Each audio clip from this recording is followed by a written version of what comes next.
Hello students, मैं अजय कात्यायन स्वागत करता हूं आप सभी का डेली वोकैब डोज में। डेली वोकैब डोज का आज डे 4 है और इस सेशन में हम लोग सीखेंगे स्पिरिचुअल वर्ड्स के बारे में। वैसे वर्ड जो धर्म से रिलेटेड है, वैसे वर्ड्स जो अध्यात्म से रिलेटेड है, हम लोग वैसे स्पिरिचुअल वाले वर्ड्स आज सीखेंगे। इस डेली वोकैब सेशन में मैं प्रतिदिन आपको अलग अलग फील्ड्स के नए नए वर्ड्स मीनिंग बताता हूं। तो चलिए आज के स्पिरिचुअल वर्ड्स को हम लोग देखते हैं। आपको अच्छा लग रहा होगा तो सब्सक्राइब लाइक कीजिए, दोस्तों के साथ शेयर कीजिए और सारे वर्ड्स मीनिंग को एक बार देखिए। इससे आपकी इंग्लिश बहुत बेहतर होगी, आपको वर्ड्स को समझने की अंडरस्टैंडिंग बढ़ जाएगी। चलिए शुरू करते हैं। स्पिरिचुअल वर्ड्स का मतलब धार्मिक या आध्यात्मिक शब्द। वैसे शब्द जो धर्म से रिलेटेड है, वैसे शब्द जो अध्यात्म से रिलेटेड है, उसे स्पिरिचुअल वर्ड्स हम लोग कहेंगे। इसमें जो पहला वर्ड है वो है ब्लेस। ब्लेस का मतलब आशीर्वाद। दूसरा वर्ड है कर्स। कर्स का मतलब अभिशाप या शाप या किसी को श्राप देना, किसी को बद्दुआ देना, उसे हम लोग कर्स कहेंगे। ठीक है। ऑर्डियल, अग्नि परीक्षा। आप रामायण देखते होंगे तो उसमें बार बार एक वाक्य सुनते होंगे कि सीता को अग्नि परीक्षा देनी पड़ी थी, उसी को हम लोग ऑर्डियल भी कहते हैं, जिसका हिंदी होता अग्नि परीक्षा। एक और वर्ड है ट्रायल, इसका भी मतलब अग्नि परीक्षा ही होता है। ये सारे वर्ड्स धर्म और अध्यात्म से रिलेटेड है। पीनेंस, तपस्या। जब कोई तपस्या करता है, जब कोई साधना में लीन हो जाता है तो उसे हिंदी में हम लोग कहते हैं कि यह तपस्या कर रहा है। अंग्रेजी में कहेंगे पीनेंस, मतलब तपस्या। रिपारेशन। रिपेरेशन का मतलब प्रायश्चित करना। जब आपने कोई पाप किया, जब आपने कोई दुष्कर्म किया और दुष्कर्म का आप प्रायश्चित कर रहे हैं, उसे आप रिपेरेशन कहेंगे। रेवल्यूशन। रेवल्यूशन मतलब आकाशवाणी। आप बार बार ये शब्द सुनते होंगे जब आप रामायण महाभारत देखते हैं कि एक आकाशवाणी हुई, मतलब एक रेवल्यूशन हुआ। रेवल्यूशन। प्रोफेसी का मतलब भी आकाशवाणी ही होता है।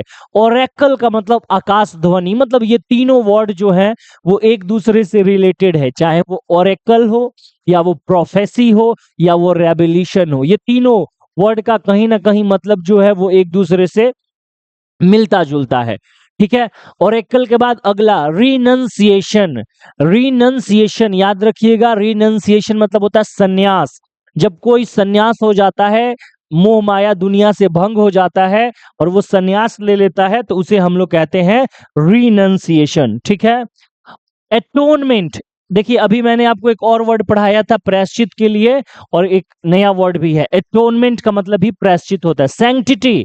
सैंक्टिटी मतलब पवित्रता। सैंक्टिटी मतलब पवित्रता। होलीनेस, इसका भी मतलब पवित्रता, निर्मलता, शुद्धता, इसका भी मतलब हो जाएगा। मतलब एक शब्दों के लिए कई सारे शब्द हमारे पास इंग्लिश में मौजूद है। वर्चुअस। वर्चुअस मतलब धार्मिक।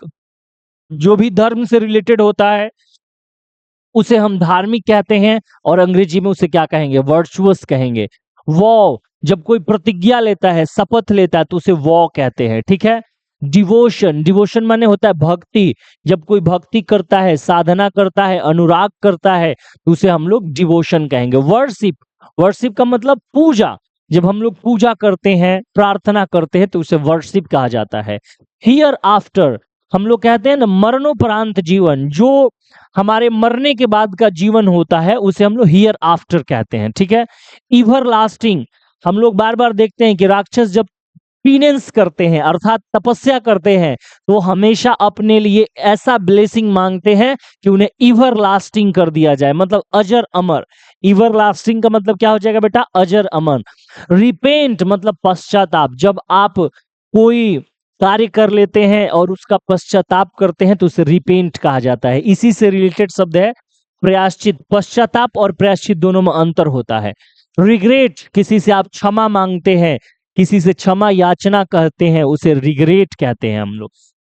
स्केर्ड। सैक्रेड। सैक्रेड मतलब पवित्र, जो पवित्र होता है, इसके लिए होलीनेस भी शब्द है। प्रोफेन। प्रोफेन माने अपवित्र, खराब। सीन। सीन माने पाप, है ना। वर्च्यू माने पूर्ण। वर्चुअस माने धार्मिक और वर्च्यू माने पूर्ण। आप वर्ड देखते जाइएगा सारा। टेंट या ब्लोट। टेंट या ब्लोट का मतलब होता है कलंक। टेंट या ब्लोट का मतलब होता है कलंक। श्राइन। श्राइन मतलब पवित्र स्थान। जो धार्मिक जगह होते हैं, मंदिर, धर्मशालाएं, ये सब पवित्र स्थान होते हैं उसे हम लोग श्राइन कहते हैं। हेवन, हेवन माने क्या होता है? स्वर्ग होता है, जिसे हम स्वर्ग कहते हैं उसे हम हेवन। इसका एक और अंग्रेजी होता है पैराडाइज। हेल, हेल का मतलब नरक, हम लोग सुनते हैं ना वो नरक में जाएगा, उसे अंग्रेजी में हेल कहा जाता है। फेथ, फेथ का मतलब होता है संपूर्ण विश्वास, किसी पे पूरा भरोसा करना, उसे अंग्रेजी में क्या कहा जाता है? फेथ कहा जाता है। ह्यूमिलिटी, जब किसी में एक गलत प्रकार का गर्व हो जाता है उसे हम लोग ह्यूमिलिटी कहते हैं, ठीक है, ह्यूमिलिटी। और नेक्स्ट जो वर्ड है वो है आपका लव। तो लव मतलब a strong positive emotion is called love. जो सकारात्मक सकारात्मक भावनाएं हैं, जो मजबूत सकारात्मक भावनाएं हैं, उसको हम लोग लव कहते हैं। और प्रेयर का मतलब तो आप जानते ही हैं, प्रार्थना, विनती करना। तो ये थे आपके ट्रूथ, ये भी एक आपका वर्ड है। ट्रूथ का मतलब सत्य। और मेडिटेट, जब आप किसी एक विषय पे बहुत गहरे ध्यान में खो जाते हैं उसे मेडिटेट करना कहते हैं। रिजॉइस, जब आप बहुत ही आनंदित रहते हैं, खूब ज्यादा खुश महसूस करते हैं, उसे हम लोग रिजॉइस कहते हैं। और पीस, पीस का मतलब शांति, सुकून, उसको अंग्रेजी में पीस कहा जाता है। फॉरगिवनेस, फॉरगिवनेस का मतलब क्षमा, ठीक है, फॉरगिवनेस का मतलब क्षमा। और ये आपको टोटल मैंने 39 वर्ड्स आपको क्या कर दिए, बता दिए हैं आपको यहाँ पर, टोटल 39 वर्ड्स। तो चलिए नेक्स्ट डे मिलेंगे अगले सेशन में। आज के लिए इतना ही। Thank you so much, have a nice day.